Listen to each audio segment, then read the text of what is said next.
Carissimi, buongiorno e di nuovo bentornati. Oggi farò una ricetta che non è la mia, ma è di un mio carissimo amico, perché oggi farò la apple pie, il classico dolce tipico americano. Come dicevo, la ricetta non è la mia perché me l'ha data un mio caro amico di Instagram che è Alexis Hernandez. Potete andarlo a seguire sul suo canale Instagram, qui sotto vi lascio il link in descrizione, che è uno chef, ma non solo, è l'executive chef della Delta Airlines. E chi meglio di lui mi potrà dare la vera ricetta tipica americana della apple pie? E allora vediamola.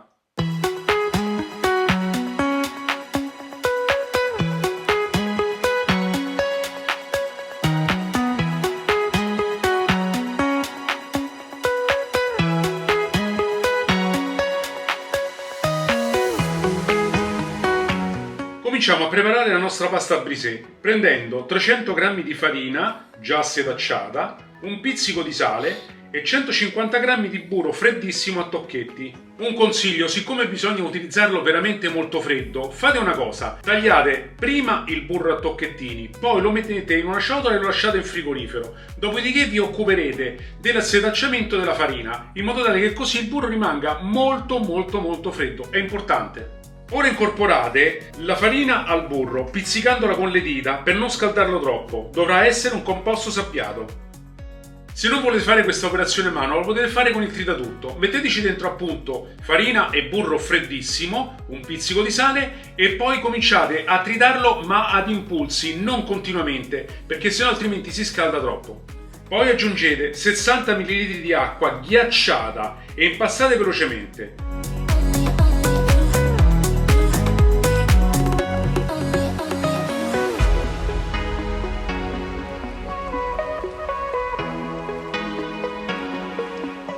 Prendete le mele, generalmente si usano le Granny Smith, ovvero quelle molto verdi, sono un pochino acidule, però la loro polpa è molto compatta. Io, siccome non ne avevo abbastanza, ho aggiunto 2 renette, però nel taglio si vedeva che sono troppo farinose e quindi vanno poco bene. Utilizzate le Granny Smith. Sbucciatele e tagliatele a fette non troppo spesse. Poi ogni tanto bagnate con il succo di limone per evitare che si anneriscano. Ora aggiungete 100 g di zucchero, 10 g di amido di mais, 5 g di cannella e un poco di noce moscata. Mescolate per bene e coprite e fate riposare per circa un'ora.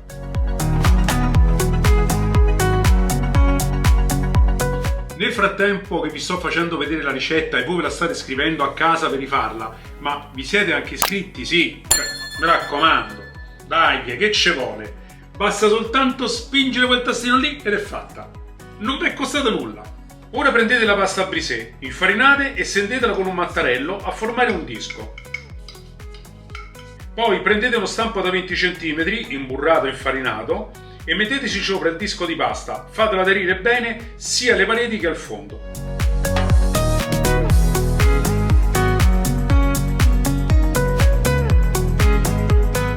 Ora disponete le fette di mele condite nello stampo, distribuendole uniformemente e facendo piano piano una cupola.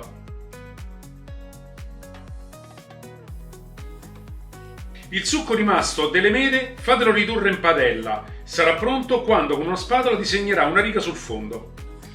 Versate sulle mele il succo ridotto.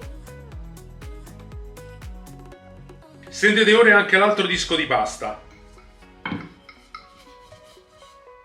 Poi mettete il disco sopra e chiudete i bordi.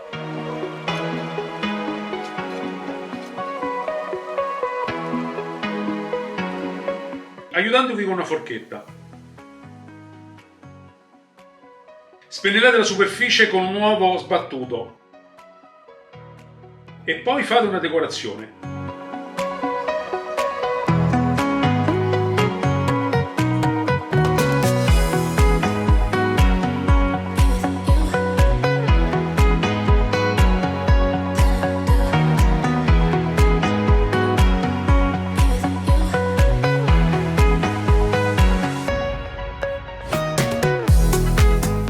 Infine mettete in forno a 190 gradi per circa 45 minuti. E ora lasciate raffreddare completamente.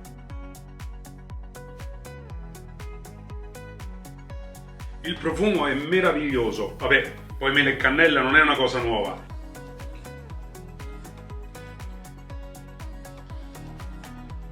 Con la riduzione poi che ho fatto del succo delle mele che abbiamo lasciato riposare quell'ora, c'è quella punta di limone, quella punta di noce moscata che è veramente fantastica, si sente in maniera perfetta ma non invadente, è veramente ottimo.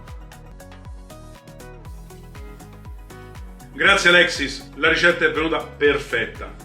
Come avete visto, la ricetta è anche abbastanza semplice, non c'è niente di molto complicato, basta seguire soltanto i determinati passaggi, però vi posso assicurare che è veramente buona. Allora, io spero che la ricetta vi sia piaciuta, come al solito ricordatevi di iscrivervi al canale, se l'avete già fatto mettete un like se vi è piaciuta la ricetta, commentate, fate tutto quanto, e condividete anche con i vostri amici. Io vi ringrazio e ci vediamo al prossimo video, bacioni!